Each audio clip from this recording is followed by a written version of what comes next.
Please note the following changes to this video. In San Diego County, child custody recommending counselors will conduct mediation, assist the parties in addressing and resolving their parenting or scheduling issues to the extent possible, and will offer recommendations to the court regarding custody and visitation when the parents do not reach agreement. This process is called Child Custody Recommending Counseling, per Family Code 3183. The recommendations will be provided to the parties in writing prior to the court hearing. In the following video, use of the terms mediator and mediation are representative of the process of child custody recommending counseling in San Diego County.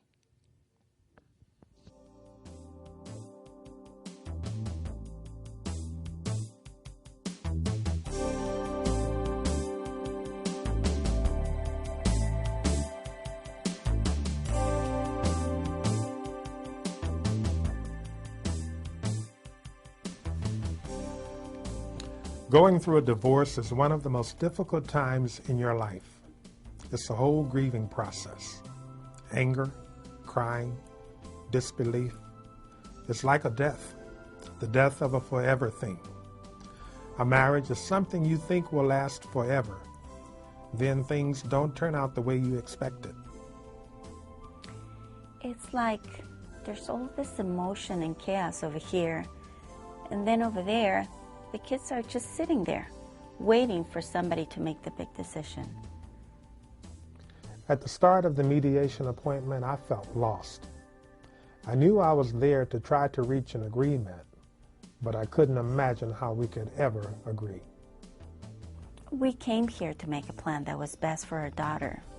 It was important for us to make the plan because we know our daughter better than anyone. We put our anger aside and made a sharing plan for our daughter. It wasn't easy, but we did it. We each got to take a copy of the plan the same day, and we're happy that we made the decisions. The family court counselor helped us to focus on what our child needs right now. The counselor helped us to step back and see that even during our breakup, we had business to take care of, our family business. Hello, and welcome to San Diego Superior Court's Family Court Service Orientation. I'm Judge Howitt, the supervising judge of Family Court. I'm taking this opportunity to talk to you before you attend your mediation session to help orient you as to your goals in the mediation process. Also, I want to give you information that will help you successfully achieve a co-parenting schedule that will best serve the needs of you and your child. The mediation process is not an easy one, and you must work diligently and creatively with the assistance of our counselors to establish a plan that is reasonable and appropriate. The plan that you create should give your child time with each parent and also provide a stable and consistent routine upon which the child can rely. I know that with your best efforts and the assistance of our counselor, you can agree upon a schedule that best meets the needs of your family. If you come to an agreement today, the counselor will put the agreement into writing and give you a copy to take with you. Your attorney will also have a chance to review this document. Should you not be able to agree to a plan and a schedule, a judge will make the decision for you. You need to know that no matter how sensitive the judge or commissioner may be, they do not know you or your child as well as you do. Mediation lets you make these very important decisions. In mediation, you are able to create your own personal contract on how you will care for your child now that you no longer live together as a family. The legal term for the agreement that you reach is a stipulation. It is also called a parenting plan or a parenting agreement. There are three main goals that you must keep in mind as you go through the mediation process. First, create a plan that is in the best interest of your child. Second, help each other develop a plan that respects your child's right to have a continuing relationship with each parent. And third, help each other to see ways to reduce your conflict in front of your child. There are many reasons for people to attend mediation at family court services. You may be here because you need to make your first parenting plan, or you may have already made a parenting plan that needs to be revised or changed in some way. In order to make the process go smoothly, each of you will be given a form to complete. This form and the court's case file will provide the counselor with information to better understand your special situation. This form will help save time during the mediation process as well. In the event that you or your family member have any concerns about family violence, or if you have a restraining order related to violence, or there are problems with child neglect, child abuse, drug abuse, substance abuse, or alcohol abuse, make sure that you do these 3 things. First, tell your attorney. Second, be sure you answer questions about the problems that are on the questionnaire form. And third, talk to your mediator about these problems. Mediation can be different if you have a restraining order due to domestic violence. In the case where domestic violence is an issue, you can have your mediation session separate from the other party, or have a support person with you at the time of the mediation session. I'm now going to define for you some very important legal terms that will be used by the counselors, the lawyers, and the judges. It is important to understand the difference between legal custody and physical custody. Legal custody is about making all those important decisions regarding health care, dental care, education, and religious affiliation. For example, deciding what school your child will attend is a legal custody issue. The term physical custody refers to how much time the child will spend with each parent and where the child will primarily reside.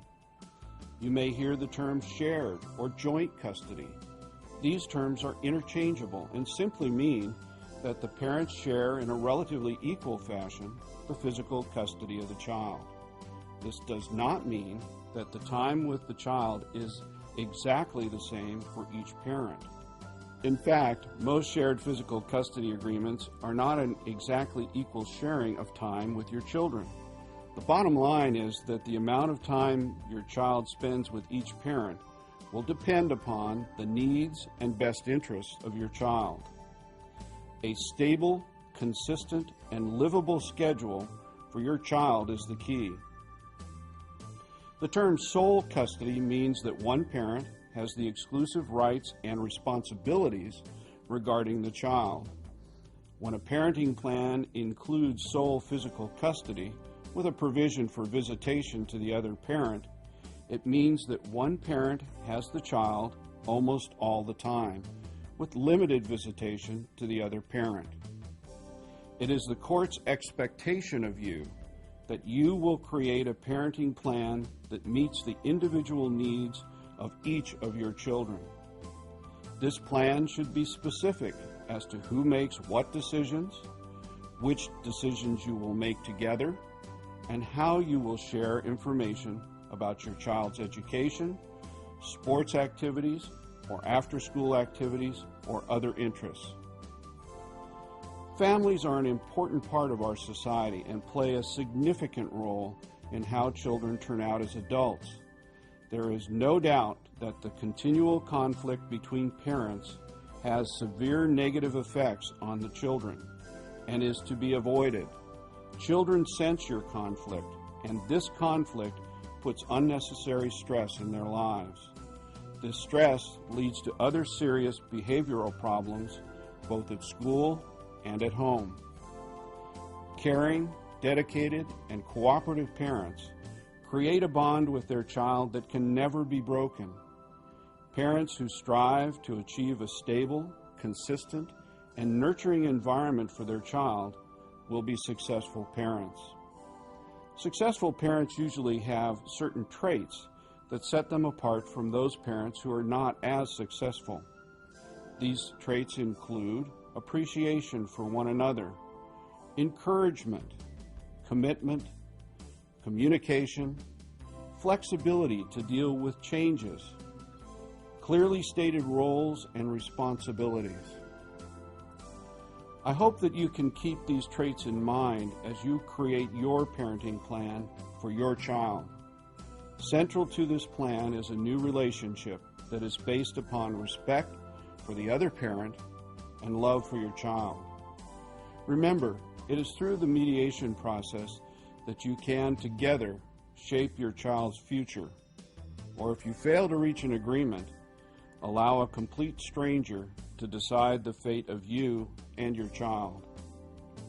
Thank you for listening, and I hope that these comments have been of help to you. Let me now introduce to you two of the court's counselors, Janine and Brian, who will take you through the mediation process. I sincerely hope that you are successful in creating your personal parenting plan with the assistance of our counselors. Thank you, Judge Howitt. Welcome, everyone, to your Family Court Services appointment. My name is Janine Hardy, and this is Brian Victor. We're Family Court Services counselors. We want to familiarize you with what will happen here today in hopes to alleviate some of the stress you may be feeling. First, let me tell you that mediation is problem solving, not counseling.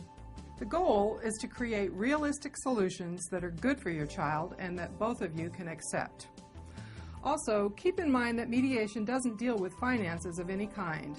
The issues addressed here today only deal with making a good plan for your family. The judge in the courtroom addresses all financial issues. We have seen many parents through mediation, and we understand that you may be feeling discomfort at this meeting. But please try to look at this disagreement between you as a problem to solve, not a fight. Mediation is a place where you have a chance to work it out. One way to start is to think of the other parent more formally, someone you might do business with. Be businesslike with each other. Instead of focusing on the past, focus on the future and a plan for raising your children. Here are some ideas you could use to help you develop a business-like relationship. To begin with, use common courtesy. When you communicate with each other, stick to one subject at a time. Don't get sidetracked or interject emotions. Stay on the subject and resolve it based on the needs of the child. Use a more formal business-like way of talking and dealing with one another. It can also be helpful not to talk to the other parent about personal things and your social life. Now that you are separated, your private lives should be kept to yourselves. Once again, the goal here is to be businesslike and build a new working relationship as parents. Your children learn about how to deal with conflict by watching you. You are their best role model. Even how you refer to each other matters here. For example, instead of saying my ex, say the children's father or the children's mother. Instead of saying I have custody or I have visitation, say live with or stay with or even coming over. This weekend the kids are staying with their father sounds much better than this weekend my ex has custody of the kids. Little changes like this can make a big difference. Let's talk a little about your session and what will go into your parenting plan. Your counselor will meet with you together, listen to both of you, and then work with you so that you can come up with a plan that is best for your child. The counselor's job is to be impartial, to keep things fair, and to help you look at many options. You'll decide when your child will be with mom, when they'll be with dad, and then put in your parenting plan. How children get back and forth should be considered. If either parent is concerned about the reliability of the other in terms of picking up the children, or if contact between the parents is the problem, then special attention needs to be paid to transportation. There are a variety of ways to approach this topic. If you think there might be a problem with transportation or any other aspect of your parenting plan, be sure to mention it to the mediator at your session. When you're working out your parenting plan, answer the following questions. Where will each child be during the week? And where will our child be on the weekends? Where will each child sleep? Which parent takes full responsibility for the child at which times? It can help to make a calendar when you do this. After you've got the regular week schedule worked out, be sure to work out holidays, summer vacation, birthdays, and other important days. You know your child. Think about what he or she can handle and clearly mark the times each child is with each parent on your calendar. This will help with avoiding conflict and provide a predictable routine that will make everyone's life less stressful. The calendar helps get things back to normal. After you've completed your calendar, it may be easier to decide what kind of physical custody terms are better for your parenting plan. The third part of the parenting plan spells out the legal custody issue, specifically decisions about the child's school, medical, and dental care, along with emergency care. The last part of your parenting plan has to do with staying up to date about what is happening. Except in cases of serious abuse or violence, each parent can usually have information about their child. They can talk to the child when they are at each other's home. They can have access to the child's medical records, school records, and they can have the other parent's address and phone numbers. You really want to think about the best time to talk to your child on the phone, how and when you will each get a copy of the school report cards, and how you will handle school conferences and special events. Some parents divide up conferences and events. Other parents have no problem being at the events at the same time. Over the months and years ahead, there will probably be times when both parents do not agree on what is best for their child. This is natural. It happens in even the most cooperative relationships, and your parenting plan may need to be changed as your child grows older or when circumstances change. When you need to make changes, first try to work it out between the two of you. Then ask for an impartial third party to help, maybe a mutual friend or a counselor. If that doesn't work, you should think about returning to family court mediation. It is important that you do your best to continue to work it out.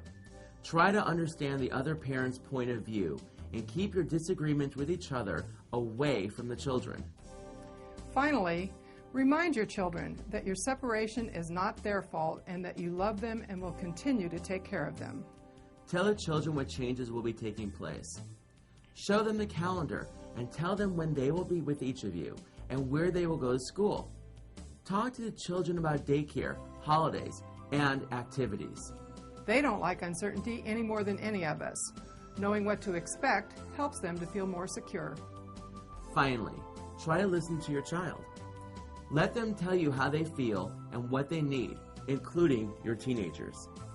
They all have a right to tell you how they feel about the changes you make and how your parenting plan affects their lives.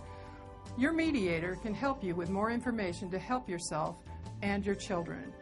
Thank you all for listening, and we wish you well with creating your parenting plan.